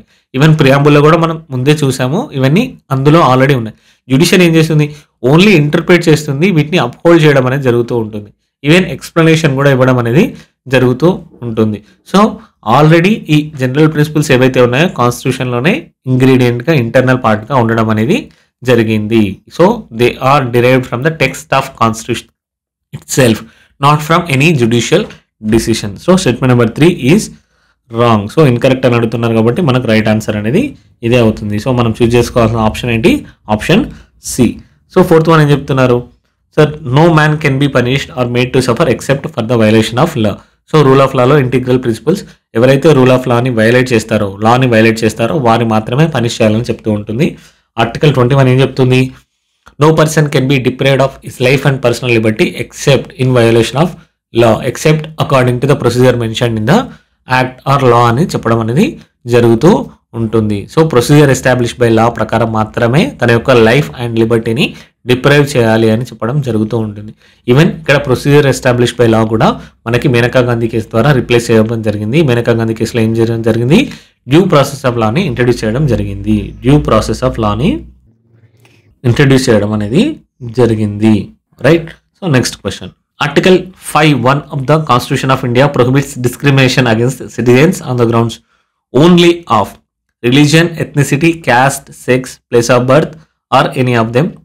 Religion, race, caste, sex, place of birth, or any of them. Religion, caste, residence, occupation, or any of them. Religion, race, caste, sex, descent, place of birth, or any of them. So 15(1) అనేది డిస్క్రిమినేషన్ని prohibit చేయడం అనేది జరుగుతూ ఉంటుంది. General డిస్క్రిమినేషన్ని prohibit చేయడం అనేది జరుగుతూ ఉంటుంది. So ఏ grounds మీద చేస్తున్నారు? Religion, race, caste, sex, place of birth or any of them అని చెప్పడం అనేది జరుగుతూ ఉంటుంది. రిలీజన్ అంటే no citizen can be treated differently based on their religious identity. Race అని అంటే ఏం చెప్తారు? Discrimination based on racial characteristics is also not allowed. Caste base మీద ఏముంటుంది? The constitution prohibition against the caste based discrimination aim to uphold the equality and eliminate the caste based inequalities in the society. Sex based, so gender based discrimination is also explicitly forbidden. Now place of birth ద్వారా ఏంటి? ఎవరైతే discrimination ఉందో దాన్ని కూడా ఎక్కడైతే వారు పుట్టిన యొక్క ప్లేస్ మీద డిస్క్రిమినేషన్ని కూడా ప్రొహిబిట్ చేయడం అనేది జరిగింది. ఇక్కడ కీ ఫ్రేజ్ ఏంటి? Only of. ఈ ఓన్లీ ఆఫ్ అని మెన్షన్ చేయడం ద్వారా మిగిలిన వాటి మీద చేసుకోవచ్చు. ఒకవేళ ఇంటెలిజెంట్ క్రైటీరియా అనే కాన్సెప్ట్ అనేది ఉంది, ఇంటెలిజిబుల్ క్రైటీరియా. ఒకవేళ ఇంటెలిజిబుల్ క్రైటీరియా కింద తీసుకొచ్చారనుకోండి, యాక్సెప్టెడ్ డిస్క్రిమినేషన్ని యాక్సెప్ట్ చేయడం జరుగుతుంది. కొన్ని పొజిషన్స్కి మెరిట్ బేస్డ్ అవసరం ఉంటుంది. సో మెరిట్ అనేది ఇట్స్ ఇంటెలిజిబుల్ క్రైటీరియా. సో దానివల్ల డిస్క్రిమినేట్ అనేది చేయవచ్చు. ఓన్లీ ఆఫ్ అనేది ఇంపార్టెంట్, మిగిలిన టర్మ్స్ మీద చేసుకోవచ్చు. ఇక్కడ మనకి రేస్ అని ఇవ్వడం జరిగింది, ఇక్కడ ఎథ్నిసిటీ అని అడిగారు. సో ఇది కూడా కరెక్టా అని అడిగే ఛాన్సెస్ ఉన్నాయి. నో, రేస్ అనేది larger word compare to the ఎథ్నిసిటీలో. రేస్ అనేది బ్రాడర్, ఎథ్నిసిటీతో కంపేర్ చేసినప్పుడు రేస్ అనేది బ్రాడర్ వర్డ్. రేస్లో ఎథ్నిసిటీ అనేది పార్ట్గా ఉంటుంది, right? Race is broader term compared to the ethnicity. With reference to the Article 16 of the Constitution, consider the following statement. It guarantees equality of opportunity when it comes to public employment. State legislative assembly can prescribe residence as a condition for certain employment within the state. So answer enti? It guarantees equality of opportunity in matters of public employment. Article 16 గురించి చూసాము. ఇది employment, public employment గురించి మాట్లాడడం అనేది జరుగుతుంది, right? State legislative assembly can prescribe the residence as a condition for certain employment with in the state అని అంటున్నారు. No, only parliament has the power to amend the fundamental rights or even prescribe any rules. ఏ రూల్స్ని అయినా తీసుకురావాలన్నా, ఏం చేయాలన్నా fundamental rights మీద exclusive right అనేది పార్లమెంట్కి మాత్రమే ఉంది, స్టేట్ లెజిస్లేటివ్ అసెంబ్లీస్కి లేనే లేదు. బై ద వే, ఇట్లాంటి కండిషన్స్ అనేవి ఎక్కడ ఉన్నాయి? ఓన్లీ తెలంగాణ అండ్ ఏపీలో మాత్రమే ఈ స్టేట్స్ అనేవి, ఈ రూల్స్ అనేవి ఉండడం జరిగింది. సో ఏదైతే లోకల్ రెసిడెన్స్ ఏదైతే ఉందో దాన్ని ఒక కండిషన్గా ప్రిస్క్రైబ్ చేయడం అనేది, పబ్లిక్ ఎంప్లాయ్మెంట్కి ప్రిస్క్రైబ్ చేయడం అనేది ఓన్లీ తెలుగు స్టేట్స్లో మాత్రమే ఉంది. సో ఆన్సర్ వచ్చేసి only A is the right answer. Which one of the following fundamental rights in the constitution of India is an absolutely right? So fundamental rights of ఇండియాలో ఏదైతే ఉన్నాయో, fundamental rights ఉన్నాయో constitution of ఇండియాలో, ఏది absolute right అని అడగడం జరుగుతుంది. ఏ constitutional right అనేది, ఏ ఫండమెంటల్ రైట్ అనేది అబ్సల్యూట్ అంటారు. అబ్సల్యూట్నెస్ అంటే ఏం చెప్పాము? It no exceptions at any cost, right? Exceptions అనేవి అసలు ఉండకూడదు. ఇఫ్ అండ్ బట్స్ అనేవి ఉండకూడదు, రిస్ట్రిక్షన్స్ అనేవి ఏది ఉండకూడదు. సో అబ్సల్యూట్ అంటే ఏది ఉందని అడుగుతున్నారు. సో ఆర్టికల్ 14 అనేది అబ్సల్యూటా కాదా అని అడుగుతున్నారు. ఆర్టికల్ 14 అనేది అబ్సల్యూట్ కాదు, ఈక్వాలిటీ బిఫోర్ లా అని చెప్తా ఉంటాం. కానీ ప్రెసిడెంట్, గవర్నర్ మళ్ళీ ఏవైతే ఉన్నారో 361 కింద ఎగ్జామ్ చేయబడుతూ ఉంటారు, ఈక్వాలిటీ బిఫోర్ లా కింద కూడా. అండ్ ఈవెన్ అదర్ లాస్ ఏవైతే ఎనేబులింగ్ ప్రొవిజన్స్ ఉన్నాయో 15(3), 15(4) ఉన్నాయో వాటిలలో కూడా మనకి పాజిటివ్ డిస్క్రిమినేషన్ని అలౌ చేస్తూ betterment of women, children and other backward సెక్షన్స్కి ప్రొవిజన్స్ అనేవి ఇవ్వడం జరిగింది. సో ఈక్వాలిటీ ఆఫ్ లా ఉంది, కానీ పాజిటివ్ డిస్క్రిమినేషన్ కింద వేరే సెక్షన్స్ని డిస్క్రిమినేట్ చేయడానికి ఛాన్స్ అనేది ఉంది. సో ఆర్టికల్ 14 అనేది కాదు, ఆర్టికల్ 15 ఇందాకే చూసాము. ప్రొహిబిషన్ ఆఫ్ డిస్క్రిమినేషన్ అనేది ఉంటుంది, కానీ పాజిటివ్ డిస్క్రిమినేషన్ అనేది కూడా తీసుకురావడం జరిగింది for the betterment of their welfare. ఎవరి కోసం? ఉమెన్, చిల్డ్రన్ అండ్ ఎవరైతే సోషల్లీ, ఎడ్యుకేషనల్లీ బ్యాక్వర్డ్ ఉన్నారో వారి యొక్క వెల్ఫేర్ కోసం కొన్ని స్కీమ్స్ని గవర్నమెంట్ ఇంప్లిమెంట్ చేయొచ్చు. ఎగ్జాంపుల్ మనం చూస్తున్నాం, రిజర్వేషన్ కాన్సెప్ట్ అనేది ఉంది. ఈవెన్ వెల్ఫేర్ స్కీమ్స్ తీసుకొచ్చినప్పుడు కొన్ని సెక్షన్స్కి మాత్రమే ఇవ్వడం అనేది జరుగుతూ ఉంటుంది, రైట్? సో అక్కడ పాజిటివ్ డిస్క్రిమినేషన్స్కి స్కోప్ అనేది ఉంది. సో ఆర్టికల్ 15 కూడా కాదు. ఆర్టికల్ 16 వచ్చేసి ఎగ్జామ్స్, ఏదైతే కాంపిటేటివ్ ఎగ్జామ్స్ ఉన్నాయో పబ్లిక్, అక్కడ మనం రిజర్వేషన్ కాన్సెప్ట్ని చూస్తున్నాం.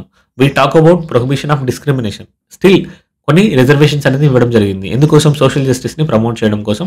ఏవైతే హిస్టారికల్గా డిసడ్వాంటేజ్ సెక్షన్స్ ఉన్నాయో వాటిని అప్లిఫ్ట్ చేయడం కోసం రిజర్వేషన్ని తీసుకురావడం అనేది జరిగింది. So it's a positive concept of discrimination. So అది కూడా అలౌడ్. కానీ ఆర్టికల్ 17 దేని గురించి మాట్లాడుతుంది? అన్టచబిలిటీ గురించి మాట్లాడుతూ ఉంటుంది. Prohibition of untouchability by any practice in any form అని చెప్పడం జరుగుతుంది. సో అన్టచబిలిటీ అనేది ఎట్ ఎనీ కాస్ట్, ఏ ఫామ్లో కూడా ఫాలో అవ్వకూడదు అని చెప్పడం జరుగుతూ ఉంటుంది. సో దీనికోసమే గవర్నమెంట్ అనేది లాస్ కూడా తీసుకురావడం జరిగింది. So protection of civil rights act. Protection of civil rights act అనేది ఎప్పుడు తీసుకొచ్చారు? 1955లో తీసుకురావడం జరిగింది. దీన్ని అప్గ్రేడ్ చేస్తూ SC ST prevention of atrocities act ఏ ఇయర్లో తీసుకొచ్చారు? 1989లో తీసుకురావడం అనేది జరిగింది. Important, years are very important. గ్రూప్స్లో ఖచ్చితంగా అడుగుతారు, years are very important. So they have brought these acts as well. So ఏ ఫామ్లో కూడా టాలరెన్స్ అనేది ఉండదు. అన్టచబిలిటీ ప్రాక్టీస్ అనేది ఉంది అని అంటే ఏ ఫామ్లో కూడా టాలరెన్స్ అంటూ ఉండదు. సో అబ్సల్యూట్ రైట్ ఏది అని అంటే ఆర్టికల్ 17 మాత్రమే అబ్సల్యూట్ రైట్ ఇందులో, right? With reference to the Article 15 of the Constitution, consider the following statement. Article 15(2) prohibits the discrimination by the states, not by private individual. So, 93rd Constitutional Amendment of the Constitution empowered the state to make special provisions for the socially and educationally backward classes. State can provide reservation in admission for SCs, STs in educational institutions, including private and minority educational institution. So article 15 గురించి అడగడం జరుగుతూ ఉంటుంది. Article 15 గురించి ఏం చెప్తున్నారు? So 15(2) prohibits discrimination by the states, not by private individuals. లేదు, private individuals కూడా ఇది రిస్ట్రిక్ట్ చేయడం జరుగుతూ ఉంటుంది. ఒకవేళ రెస్టారెంట్స్కి ఎవరైనా వస్తున్నా, పబ్లిక్ స్పేసెస్కి ఎవరైనా వస్తున్నా కూడా ఈ రేస్ ఏవైతే మనం చెప్తుందో కాన్స్టిట్యూషన్ అనేది religion, race, caste, sex or place of birth, ఒకవేళ ఈ ఫ్యాక్టర్స్ కింద డిస్క్రిమినేట్ చేస్తున్నారు అనుకోండి, ఈవెన్ ప్రైవేట్ ఎంటిటీస్ కూడా అది రాంగే. So it is available against the state as well as private individuals. ఈ పర్టికులర్ ఏవైతే ఉన్నాయో ఈ పర్టికులర్ ఫ్యాక్టర్స్ మీద డిస్క్రిమినేట్ చేయడానికి లేదు.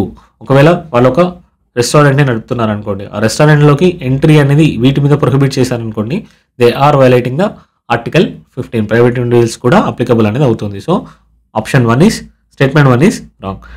93rd Amendment of the Constitution empowered the state to make special provisions for socially and educationally backward classes.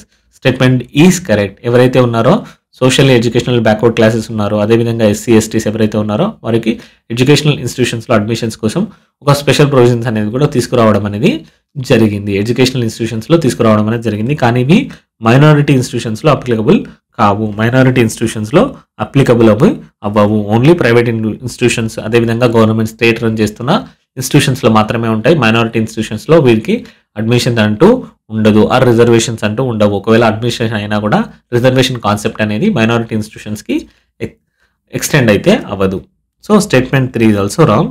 Statement 2 is only correct. Answer వచ్చేసి only 2. So next question number 14. Consider the following statement with reference to equality before law under article 14 of the constitution of India. Equality before law గురించి అడగడం జరుగుతుంది. Very important concept, question వచ్చే chance అనేది ఉంటుంది. It is positively worded concept. The concept has been taken from American constitution. So there can be no exceptions to this rules అని అడుగుతుంది. So ఇది positively worded concept అని అడుగుతున్నారు. So కానీ equality before లా అనేది నెగిటివ్లీ వర్డెడ్ కాన్సెప్ట్. ఎవరు లాకి అతీతులు కారు అంటున్నాం. సో నెగిటివ్ టోన్లో చెప్పడం, nobody is above the law అని అంటున్నాము. Nobody is above the law అని చెప్పడం అనేది జరుగుతూ ఉంటుంది. So it reflects the absence of any special privileges for any individuals or class, right? So everybody is equal before the set of laws అని చెప్పడం అనేది జరుగుతూ ఉంటుంది. సో ఈక్వాలిటీ బిఫోర్ లా అనేది ఒక నెగిటివ్ వర్డెడ్ కాన్సెప్ట్. ఒక నెగిటివ్ వర్డెడ్ కాన్సెప్ట్. ఎవరు లా కంటే ఎక్కువ కాదు అని చెప్తున్నాం. సో ఎక్కువ కాదు, తక్కువ కాదు అన్నప్పుడు ఒక నెగిటివ్ అనేది మనం చెప్తూ ఉన్నాం. సో నెగిటివ్ కానోటేషన్ అనేది ఉంటుంది. ఆన్ కాంట్రాస్ట్ మనకి రూల్ ఆఫ్ లాలో ఇంకోటి ఏముంటుంది? ఈక్వల్ ప్రొటెక్షన్ ఆఫ్ లాస్ అనేది ఉంటుంది. ఈక్వల్ ప్రొటెక్షన్ ఆఫ్ లాస్, అన్ని లాస్ని సమానంగా చూస్తాము అని చెప్తున్నప్పుడు ఏం చెప్తుంది? ఒక పాజిటివ్గా చెప్తున్నారు. అన్ని లాస్ అనేది సమానంగా చూస్తారు అనేది ఒక పాజిటివ్ కనోటేషన్ అనేది ఉంది. కానీ ఏవైతే ఉన్నాయో nobody is above the law or the absence of special privileges for any individuals, ఇక్కడ ఎవరికి స్పెషల్ ప్రివిలేజెస్ లేదు అన్నప్పుడు ఒక నెగిటివ్ టోన్ అనేది రావడం జరుగుతుంది. So it's a negative worded word. So statement 1 is wrong. Statement 2 వచ్చి the concept has been taken from the American constitution. దీన్ని అమెరికన్ కాన్స్టిట్యూషన్ నుంచి తీసుకోలేదు, యూకే కాన్స్టిట్యూషన్ నుంచి తీసుకోవడం జరిగింది. So there can be no exceptions to this rule. It is also wrong. Exceptions అనేవి ఉండడం జరిగింది. ఇందాకే చూసాము, ప్రెసిడెంట్, గవర్నర్స్ కొంత ఇమ్యూనిటీని ఎంజాయ్ చేయడం అనేది జరుగుతూ ఉంటుంది. ఎంత? ఆర్టికల్ 361 టు ఆర్టికల్ 361(1) కూడా ఉంటుంది president related, right?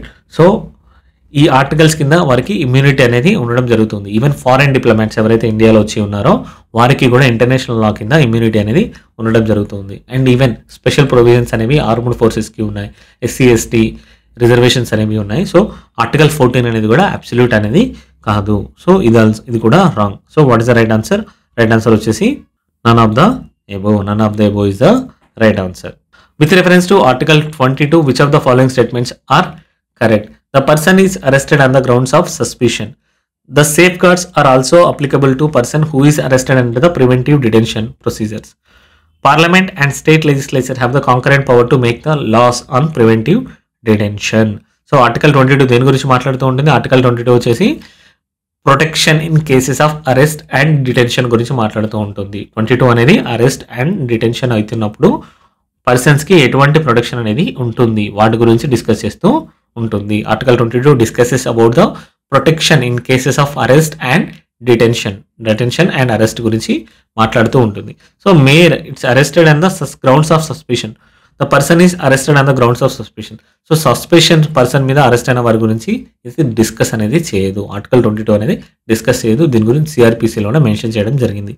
Statement number 2, the safeguards are also applicable to person who is arrested under the preventive detention procedures. Preventive detention procedures కింద అరెస్ట్ అయిన వారికి కూడా ఈ సేఫ్ గార్డ్స్ అనేవి అప్లికబుల్ అవుతాయి అని అంటున్నారు స్టేట్మెంట్లో. Is it true? Yes it is. So ఏమేమి సేఫ్ గార్డ్స్ ఉంటాయి? Right to be informed the grounds of arrest. ఏదైతే గ్రౌండ్స్ మీద అరెస్ట్ చేస్తున్నారో ఆ గ్రౌండ్స్ అనేది ఇన్ఫార్మ్ చేయాల్సిన అవసరం అనేది ఉంటుంది. ఈవెన్ ప్రివెంటివ్ డిటెన్షన్లో కూడా ఆ గ్రౌండ్స్ అనేది ఇన్ఫార్మ్ చేస్తూ ఉంటాము. సో గ్రౌండ్స్ ఏవైతే ఉన్నాయో వాటి గురించి ఇన్ఫార్మ్ చేయాలి. సెకండ్ వచ్చేసి ఏముంటుంది? లీగల్ రిప్రజెంటేషన్కి స్కోప్ అనేది ఉండాలి. లీగల్ రిప్రజెంటేషన్స్కి స్కోప్ అనేది ప్రివెంటివ్ డిటెన్షన్స్లో ఇవ్వడం అనేది జరుగుతూ ఉంటుంది. ఈవెన్ ఒక కాన్స్టిట్యూయెంట్ బాడీని అసెంబ్లీ చేయడం జరుగుతుంది. కాన్స్టిట్యూయెంట్ బాడీ అనేది అరెస్ట్ అనేది రీజనబుల్ కాదా అని మనకు డిసైడ్ చేయడం జరుగుతుంది. ఒకవేళ అన్రీజనబుల్ అని డిక్లేర్ చేస్తే 3 months కింద ఎక్కువగా వారి యొక్క పర్మిషన్ లేకుండా హోల్డ్ చేయడానికి ఉండదు. So statement 2 is correct. The parliament and state legislatures have the concurrent power to make the laws on preventive detention. Yes. So preventive detention మీద కాంకరెంట్ పవర్స్ అనేవి స్టేట్కి కూడా ఇవ్వడం అనేది జరిగింది. దానికోసమే స్టేట్ అనేది కూడా చాలా యాక్ట్స్ని తీసుకురావడం జరిగింది. మనం రెగ్యులర్గా వింటూ ఉన్నాం పీడీ యాక్ట్ అని న్యూస్లో వస్తూ ఉంటుంది. ఎవరైనా ప్రివెంటివ్ డిటెన్షన్స్కి ముందే చేస్తూ ఉంటారు. ఎవరైనా ధర్నాలకు పిలుపునిచ్చినప్పుడు ఆర్ ఎవరైనా గెట్ హౌస్ చేస్తున్నప్పుడు పీడీ యాక్ట్ కింద వారిని హౌస్ అరెస్ట్ చేయడం అనేది జరుగుతూ ఉంటుంది. సో స్టేట్స్ కూడా కాంకరెంట్ పవర్ అనేది ఉంది. సో ఆన్సర్ వచ్చేసి only 2 and 3. With reference to article 28, religious instruction is completely prohibited in educational institutions wholly maintained by the states, recognized by the states and receiving aid from the state. See, article 28 అనేది religious ఇన్స్ట్రక్షన్స్ని prohibit చేయడం అనేది జరుగుతూ ఉంటుంది. Which are wholly maintain by the state కంప్లీట్గా hold చేస్తున్న వాటిలో కంప్లీట్గా ఎటువంటి రిలీజియస్ ఇన్స్ట్రక్షన్స్ అనేది ఇవ్వకూడదు. కానీ ఏవైతే రికగ్నైజ్ చేస్తున్నారో ఆ వాటిలో వాలంటరీగా చేయొచ్చు. ఒకవేళ ఎవరైతే రిలీజియస్ ఇన్స్ట్రక్షన్స్ ఇస్తున్నారో ఆర్ రిలీజియస్ వర్షిపింగ్ జరుగుతుందో అక్కడ వాలంటరీ అటెండెన్స్ మాత్రమే తీసుకోవాల్సి ఉంటుంది. వారి యొక్క విల్కి అగేన్స్ట్గా అక్కడ ఫోర్స్ చేస్తూ వారిని కంపెల్ చేయడానికి ఉండదు, స్టూడెంట్స్ని కంపెల్ చేయడానికి ఉండదు. సో ఇక్కడ కూడా కంప్లీట్గా ప్రొహిబిషన్ అంటూ ఉండదు. రికగ్నైజ్ బై ఏదైతే స్టేట్ రికగ్నైజ్ చేస్తుందో వాటిలో కంప్లీట్ ప్రొహిబిషన్ ఉండదు. కానీ అక్కడ రిలీజియస్ ఇన్స్ట్రక్షన్స్కి ఆ రిలీజియస్ యాక్టివిటీస్లో పార్టిసిపేట్ చేయడం అనేది వాలంటరీ ప్రొవిజన్గా ఉండాలి. స్టూడెంట్స్ వారికి ఇష్టం ఉంటే వెళ్ళొచ్చు, లేదంటే వెళ్ళకుండా ఉండడం అనేది జరుగుతూ ఉంది. అదేవిధంగా receiving aid from the state ఇక్కడ కూడా సేమ్ ఉంటుంది. వారి యొక్క కన్సెంట్ అనేది ఇంపార్టెంట్. ఇక్కడ కూడా కంప్లీట్ ప్రొహిబిషన్ అంటూ ఉండదు. రైట్. సో ఇక్కడ నాట్ అబ్సల్యూట్ అనేది ఉంటుంది. సో ఇక్కడ ఓన్లీ మాత్రమే చేయడం అనేది జరుగుతుంది. Only fully maintain by the state మాత్రమే రిలీజియస్ ఇన్స్ట్రక్షన్స్ అనేది మ్యాండేటరీగా ఉంటుంది, ప్రొహిబిషన్ మ్యాండేటరీగా ఉంటుంది. మిగిలిన వాటిలో వాలంటరీగా ఉంటుంది. ఒకవేళ స్టూడెంట్స్ వెళ్ళాలనుకుంటే వెళ్ళొచ్చు, కానీ వారిని ఫోర్స్ చేయకూడదు. So with reference to article 23 of the constitution, consider the following statements. Manual work for prisoners undergoing rigorous imprisonment is violation of article 23. Remuneration for labor or service which is less than minimum wages falls within the ambit of forced labor. So article 23 దేని గురించి మాట్లాడుతూ ఉంటుంది? Article 23 అనేది prohibition of trafficking human beings and forced labour గురించి మాట్లాడుతూ ఉంటుంది. So ట్రాఫిక్ని discuss చేస్తూ ఉంటుంది. ట్రాఫికింగ్ ఏదైతే ఉందో దాన్ని కంప్లీట్గా బ్యాన్ అనేది మాట్లాడుతుంది. అదేవిధంగా బీగర్ అనే కాన్సెప్ట్ని కూడా డిస్కస్ చేస్తూ ఉంటుంది. బీగర్ గురించి ఇది ఏముంటుంది? ఫోర్స్డ్ లేబర్ వితౌట్ పేమెంట్ అని చెప్తూ ఉంటుంది. సో వీటి రెండింటిని బ్యాన్ చేయడం అనేది జరుగుతూ ఉంది. సో ఇక్కడ మన క్వశ్చన్ ఏమడిగారు? Manual work for prisoners undergoing rigorous imprisonment in violation of article 23. So ఒకరికి సెంటెన్స్ అనేది రావడం జరిగింది. కోర్ట్ అనేది సెంటెన్స్ ఇచ్చింది, వాళ్ళు మాన్యువల్ వర్క్ అనేది చేస్తున్నారు. ఒక్కొక్కసారి ఆ పేకి అనేది వారికి తగినట్లుగా రెమ్యూనరేషన్ అనేది ఉండకపోవచ్చు. కానీ దాన్ని కూడా మనం ఆర్టికల్ 23 వైలేషన్ కింద చూస్తామా లేదా అని అడుగుతున్నారు. దీనికి ముందు స్టేట్మెంట్ 2ని చూద్దాం. Remuneration for labours or services which is less than the minimum wage falls with in the ambit of forced labour అని అంటున్నారు. సో ఒకవేళ మినిమం వేజ్ అనేది 200 రూపీస్ ఉంది, కానీ వీళ్ళు ఓన్లీ 100 రూపీసే ఇస్తున్నారు అనుకోండి, అది కూడా ఫోర్స్డ్ లేబర్ కిందనే చేస్తూ ఉన్నారు. సో మినిమం వేజ్ కింద అంటే తక్కువగా రెమ్యూనరేషన్ ఇస్తే అది ఫోర్స్డ్ లేబర్ కిందనే రావడం అనేది జరుగుతూ ఉంటుంది. So statement number 2 is right. Remuneration for labour or service which is less than the minimum wages falls with in the ambit of forced labour. So ఇక్కడ మనం మాన్యువల్ ప్రిజనర్స్ చూసుకుంటే వారికి మినిమం వేజెస్ అనేది 200 ఉండొచ్చు, కానీ వారికి ఓన్లీ అలవెన్సెస్ కింద only 100 rupees మాత్రమే ఇవ్వచ్చు వాళ్ళు చేసిన వర్క్కి. సో అప్పుడు ఆర్టికల్ 23 వైలేట్ అయినట్టు కాదా అని క్వశ్చన్లో అడుగుతున్నారు. అక్కడ ఆర్టికల్ 23 అనేది వైలేట్ కాదు. ఎందుకు అని అంటే అది కోర్ట్ శాంక్షన్ ఉంటుంది and it is seen as punishment for the offence committed by the person. So ఏదైతే అఫెన్స్ కమిట్ చేశారో దానికి పనిష్మెంట్గా ఇస్తున్నారు కాబట్టి అక్కడ ఆర్టికల్ 23 వైలేట్ అవుతున్నట్టు కాదు. So statement 1 is a wrong one. So right answer is only 2. Consider the following statement related to cultural and educational rights provided by the Constitution of India. Constitution of India provide చేస్తుంది cultural and educational rights. So వాటి గురించి question అడుగుతున్నారు. Very very important. Article 29 protects the interest of minorities only, whereas Article 30 includes both minorities and majorities. The Constitution of India recognizes religious, linguistic, ethnic minorities. Article 30 includes the right of minority to impart education to his or her children in his or her own language. It means that they can impart education in their own language అని చెప్పడం జరుగుతుంది.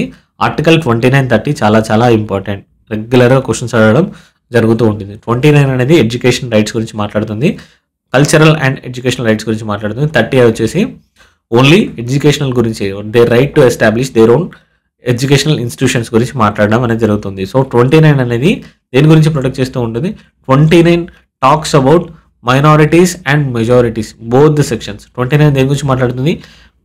Any sections of the society if they are having distinct script, language or culture they can protect it అని చెప్పడం జరుగుతుంది. So ఇక్కడ minorities గురించి మాట్లాడదు, only any sections of society అనడం జరుగుతుంది. ఎనీ సెక్షన్స్ ఆఫ్ సిటిజన్స్ అని అనడం జరుగుతూ ఉంటుంది. So it includes both minority as well as majority, right. So minority గురించి మాట్లాడుతుంది, అదేవిధంగా మెజారిటీ గురించి కూడా మాట్లాడడం జరుగుతుంది. సో ఆర్టికల్ 29 అనేది మైనారిటీస్ ఓన్లీ గురించి కాదు, any sections of society which is having distinct form of script, language or culture అని చెప్తూ ఉంటుంది. వెరస్ ఆర్టికల్ 30 అని చెప్తుంది బోత్ మైనారిటీస్ అండ్ మెజారిటీస్ చెప్తుంది. No, article 30 explicitly talks about minorities of religious and linguistic. ఒకవేళ linguistic or religious minorities ఎవరైనా ఉన్నట్లయితే they can establish their own educational institutions and administer them. వారు ఎడ్యుకేషన్ ఇన్స్టిట్యూషన్ని establish చేసి వాటిని అడ్మినిస్టర్ చేసుకునే అవకాశం అనేది ఉంటుంది, right. So that is about article 29 and article 30 exactly vice versa ఇవ్వడం అనేది జరిగింది. So statement 1 is wrong. The constitution of India recognizes religious, linguistic and ethnic minorities. Ethnic మైనారిటీస్ని రికగ్నైజ్ చేయదు, only religious and linguistics minorities మాత్రమే article 30 కింద recognize చేయడం జరుగుతూ ఉంటుంది. It doesn't recognize any ethnic minorities. Ethnic మైనారిటీస్ని కాన్స్టిట్యూషన్ ఆఫ్ ఇండియా రికగ్నైజ్ చేయదు. So statement number 2 is also wrong. Statement number 3, article 30 includes the right of minority to impart education in their own language. Statement is correct. So answer వచ్చేసి only 3. Very important topic. With reference to Article 25 of the Constitution, consider the following statements. Wearing and carrying kirpan is considered as profession of Sikh religion. Right to propagate includes the right to convert any another person to one's own religion అని అనడం జరుగుతూ ఉంటుంది. So ఈ స్టేట్మెంట్లో మనం చూడాల్సింది ఏంటి? Article number 25. Article 25 దేని గురించి డిస్కస్ చేస్తుంది?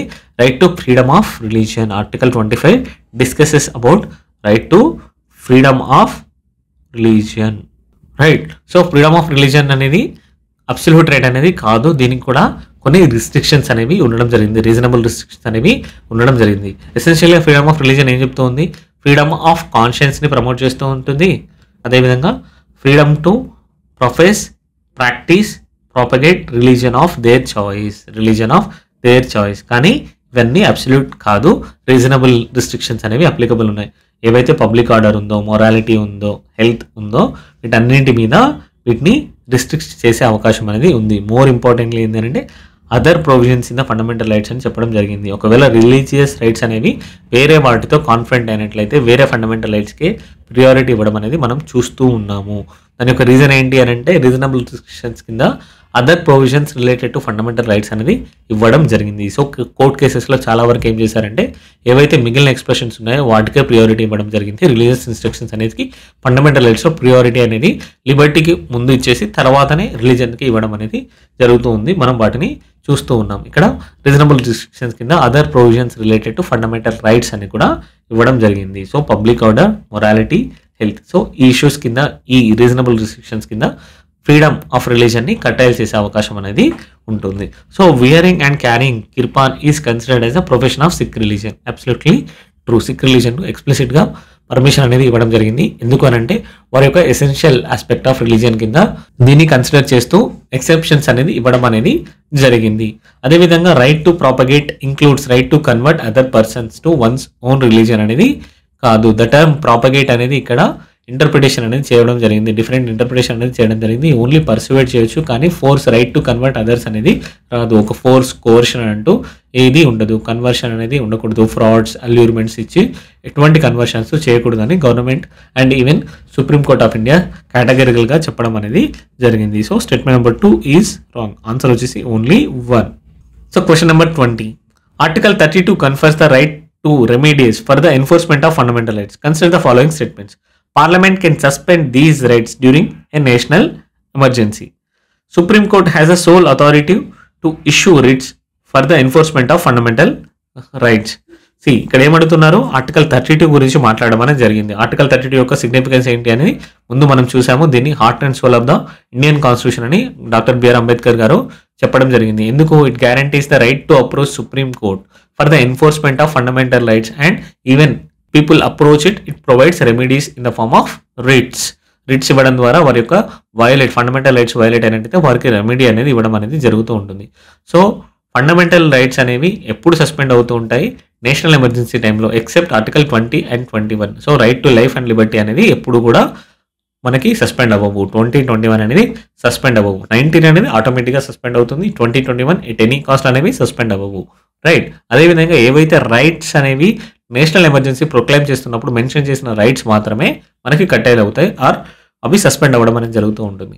ఆర్టికల్ 32 అనేది ఎప్పుడు సస్పెండ్ అవ్వదు. ఆర్టికల్ 32 అనేది ఎప్పుడు సస్పెండ్ అవ్వదు. వేరే ఆర్టికల్స్ అనేవి సస్పెండ్ అవుతూ ఉంటాయి, కానీ ఆర్టికల్ 32 అనేది సస్పెండ్ అవ్వదు. ఆర్టికల్ 32 అనేది ఎప్పుడు సస్పెండ్ అవ్వదు. వేరే ఆర్టికల్స్ అనేవి వాటి యొక్క ఎన్ఫోర్స్మెంట్ అనేది సస్పెండ్ అవుతుంది కాబట్టి ఆర్టికల్ 32 కింద వాటిని అప్రోచ్ అవ్వడానికి వీలు లేదు. కానీ ఆర్టికల్ 32 బై ఎనీ మీన్స్ ఎప్పుడు సస్పెండ్ అవ్వదు. సో స్టేట్మెంట్ 1 అనేది wrong. Supreme court has the sole authority to issue writs for the enforcement of fundamental rights. ఇది కూడా స్టేట్మెంట్ అనేది రాంగ్. సోల్ అథారిటీ అనేది లేదు. హైకోర్ట్స్ కూడా రిట్ జ్యూరిస్డిక్షన్ అనేది ఇవ్వడం జరిగింది. ఆర్టికల్ నెంబర్ వచ్చేసి 226. ఈవెన్ ఆర్టికల్ ఏవైతే రిట్ జ్యూరిస్డిక్షన్ హైకోర్ట్స్ ఉందో అది లార్జర్గా ఉంటుంది, బ్రాడర్గా ఉంటుంది. సుప్రీంకోర్టు అనేది ఓన్లీ ఫండమెంటల్ రైట్స్ని ఎన్ఫోర్స్ చేయడానికి మాత్రమే రిట్స్ని ఇష్యూ చేస్తుంది. కానీ ఏవైతే ఆర్డినరీ లీగల్ రైట్స్ ఉన్నాయో, కాన్స్టిట్యూషనల్ రైట్స్ ఉన్నాయో వాటిని కూడా ఇష్యూ చేసే పర్మిషన్ అనేది హైకోర్టుకి ఇవ్వడం అనేది జరిగింది. సో రిట్ జ్యూరిస్డిక్షన్ అనేది హైకోర్టుకు ఉన్న రిట్ జ్యూరిస్డిక్షన్ అనేది broader when compare to the writ jurisdiction of the supreme court. Right. So రెండు స్టేట్మెంట్స్ అనేవి రాంగ్. ఇక్కడ వచ్చేసి మనని కరెక్ట్ స్టేట్మెంట్ అని అడిగారు. So neither 1 nor 2. So thank you. Please join the Telegram group. అదేవిధంగా ఈ వీడియోస్ని మీ ఫ్రెండ్స్తో షేర్ చేయండి ఒకవేళ మీకు కంటెంట్ నచ్చినట్లయితే. దీన్ని ముందుగా చెప్పినట్లు ఎవరైతే రిమోట్ ఏరియాస్ నుంచి వెళ్ళి మన కోచింగ్ సెంటర్ని అఫోర్డ్ చేయలేని వారు ఉన్నారో వారి కోసం స్పెషల్గా తీసుకురావడం జరిగింది. వాళ్ళకి బెనిఫిట్ అవ్వాలి. Please to share these videos and subscribe for our YouTube channel. Thank you.